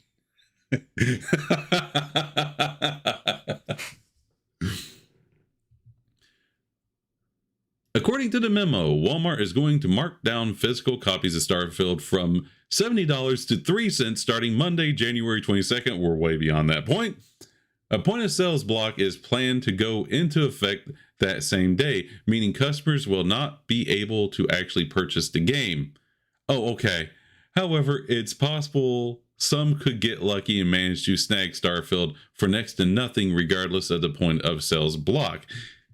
In any case, the game is to gather copies of Starfield and dispose of them by Monday, February 5th.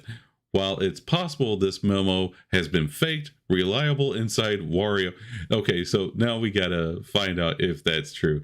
You know what? Fuck. Now that I know that we're just talking about a rumor, but fuck it. I just thought that was funny. The idea that you're just gonna bring out the wheelbarrow, get this shit out of here.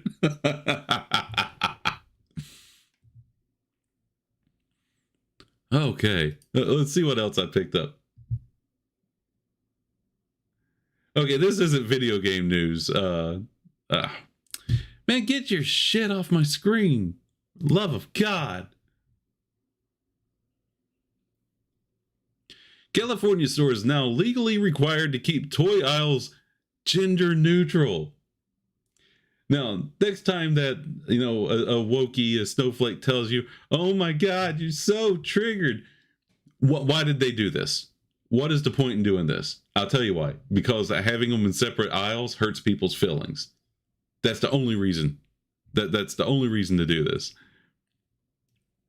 With the rollover into a new year, a previously passed piece of legislation requiring any toy retailer within the state to present their relevant wares in a gender-neutral fashion has now gone into effect across the entirety of California. Good luck to that fucking state, man. I'm not saying that this will bring its downfall. It's already falling. This is just, I'm like, somebody wasted time on this. A politician spent money on this. Somebody wrote this while they're paying God knows how much in taxes. Originally brought before the Golden State's legislature in 2021 by California Assembly current member Evan Lowe and their then member Christina Garcia, blah blah blah blah blah blah blah blah blah. As defined by the bill's authors, this gender-neutral display requirement will apply to all products designed or intended by the manufacturer to facilitate sleep, relaxation, or the feeding of children. Wow. Really? Or to help children with sucking or teething. They're talking about babies. They're targeting babies.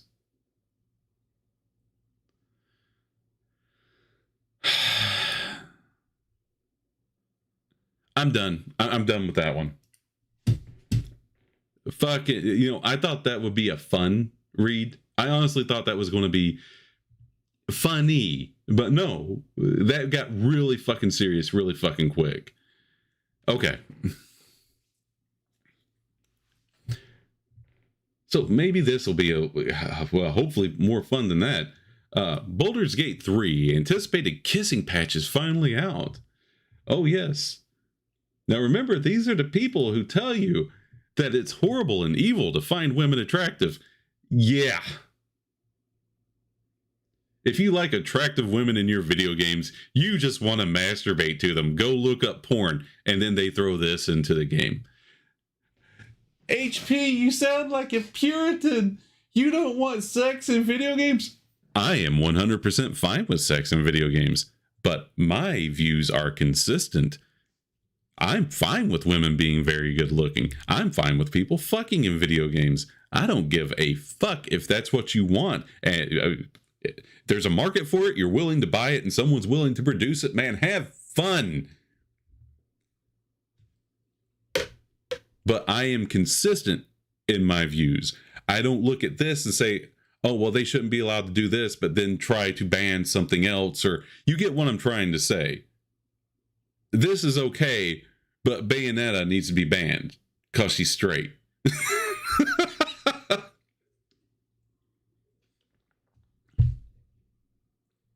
But I can't believe this was such a big deal to people. But whatever, I mean, people paid their money and Larian is willing to keep updating it. So as far as I'm concerned, more power to you. But this is just, like I said, I thought this was kind of a fun thing. I need to actually sit down and beat this game. But I'm too busy playing Helldivers. Larian Studios has its priorities straight. Its newly published patch improves a fan favorite activity in Baldur's Gate 3, kissing. Baldur's Gate 3 already had a bevy of potential lovers, like everyone's favorite Shadowheart, and offered plenty of opportunities for kissing. It's important, but the studio's been hyping up improved smooches for days now. And on Friday, players got to look at what that actually means. Remember, these are the people who think if you have if you want attractive women in games, you should just go look up porn. I feel like it's important to remind people of that. The short of it, no more generic kisses. All characters have their own unique kissing animations. Larian said in its published patch notes, these kisses are randomized and vary from incredibly romantic to a little more intense. Larian wrote, kisses have always been improved for shorter and taller body types So embrace without delay. Yes, there was an article about how the shorter characters were having a harder time kissing the taller characters, and sometimes it looked like something it wasn't meant to look like.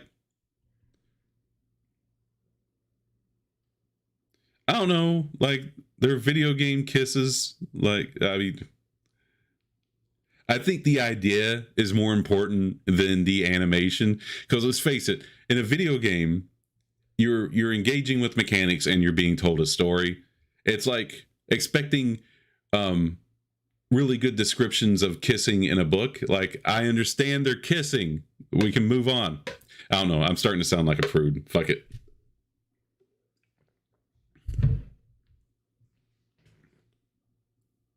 Beyond kissing, Larian said it improved the game in-game cinematics to better reflect the connection between players and their characters. But look, there's more to the patch than just love. Baldur's Gate 3 patch 6 is absolutely massive. You might even have to remove the game to reinstall it to save space. It comes it.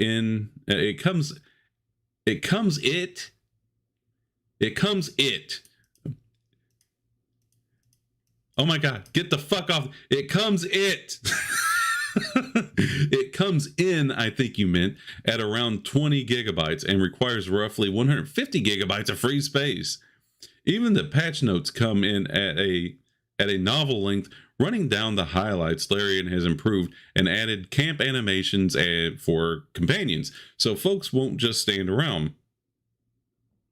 The notes also warn against interrupting Shadowheart's spear polishing sessions. Okay. Elsewhere in camp, the studio added the ability more quickly. I'm sorry, the spear polishing has just got me. Like, I mean, Shadowheart is kind of hot. I mean, I might have to look up a video or two. Ability more quickly replaces companions. You'll now be able to dismiss a party member while speaking to the party member you want to replace them with. No more going back and forth like a Machiavellian party planner. Yeah, I admit, but that's a good change.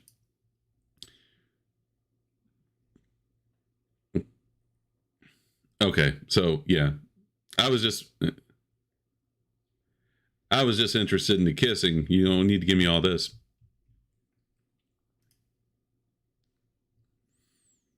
Okay, and here's another update for Baldur's Gate 3 if you're still playing that game. Baldur's Gate 3 update gives you a hangover if you keep resting with alcohol. Where the fuck are we at? Oh, there it is. They're just like me, for real, for real. DSP got into some trouble for saying that. Oh, this character's just like me. Baldur's Gate 3's highly anticipated patch 6 has added a new hangover condition that is sure to make it even easier to roleplay as your character. I'm trying to quit drinking. These fuckers are like, here, drink up, motherfucker. Anyone who has played Baldur's Gate 3 would likely agree that it's one of the best role-playing games out there and that you can really make your character do just about anything you want them to do. There's one thing that's been missing, though, the ability to have a raging headache, regret all over your actions for the night before, and have the urge for anything greasy. I am, of course, talking about having a hangover, something that previously couldn't happen to your player character tab, whatever. While you could get a drunk status effect from drinking alcohol, that had some negative effects. Everyone in Baldur's Gate previously was much better at holding their drink than I am, as they would never get a hangover. You see, okay, I'm just going to point something out here. It seems to me like a lot of people are very obsessed with self-inserting. Have you noticed that? Like, even now, that's why whenever a new game is created and everybody's like, why is this character so different? It's because the writer inserted themselves into the titular role. It just happened with the Spider-Man 2 and MJ. You can't tell me that MJ looks like the model for... No. It was modeled after one of the writers. That's why she's got a square jawed and a linebacker. But I just noticed that here. This person keeps mentioning themselves in the game. Oh, I want them to get drunk like I do. The character is not you. The whole point in D&D is to play something else. Now, you can self-insert if you're looking to really not get along with your friends. If you self-insert yourself into your character in D&D, if you make your character you, you're going to get pissy when somebody else's character doesn't like you, because it's going to be an attack on you. You're going to think, well, I'm a likable person. Why doesn't this dragonkin like me? And then you're going to be asking that person, well, why wouldn't somebody like me? I'm a totally likable dude. No. You make a character and you put a different personality in them. Like, I love to drink. I'm probably going to drink today. But anyway, I love to drink. In Baldur's Gate 3, granted, I haven't made it that far, but I play a paladin who doesn't drink because he did bad things in the past when he was drinking. And so he decided to give himself over to an oath to be a better person. That is not me by a long shot. I have no intention of being a better person. Sorry, carrying on. That's no longer the case thanks to patch 6, which just went live today. Although the highlight of the update is the all-new smooching that has been added to the game, the patch notes reveal a bunch of other new things that have been added to the game, including a depressingly realistic status condition. The status condition is called Hungover, and it is applied to your character for 10 turns if you long rest while only using alcoholic drinks as camp supplies. That means that only feeding your camp whatever wine and rum you found in Baldur's Gate 3 adventures will lead to them being hungover. Okay, you know what? I like that. I like that because the supplies are no longer just number values. You got to pay attention to what you are actually feeding your people at your camp. And so that makes sense. That's actually a really good change. I like that.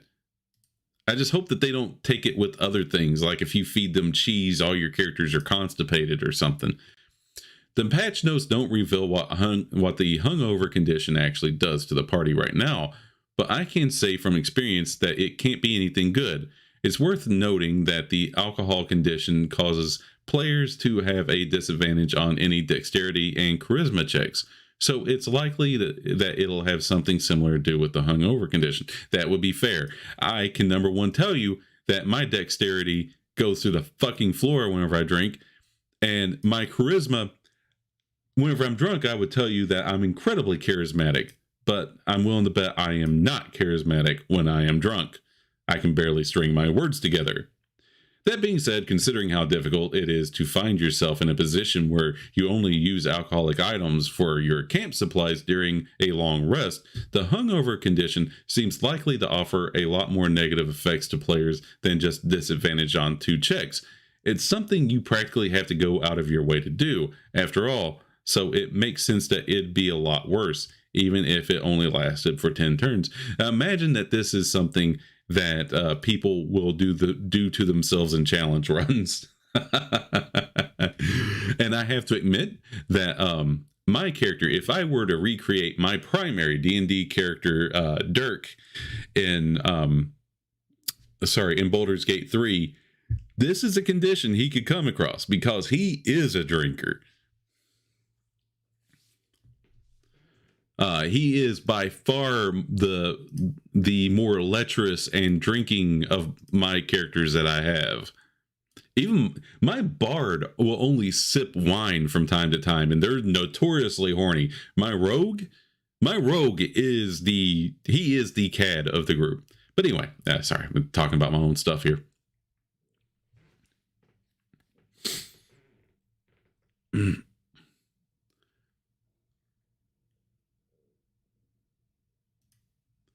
All right. So, yeah, we're starting to get to the end of the line here. So I think at this point, it would make sense for me to just call it a day on this. I need to get something to eat and get ready for my own D&D session, in which I sit down with some loose acquaintances and pretend to be someone I'm not. For those of you who are listening, thank you so much for being here. You are always free to leave a like and a follow or subscribe or whatever the buttons say. I don't know. I can't remember. I feel like I've been drinking already. As always, thank you so much, and you folks have a great day.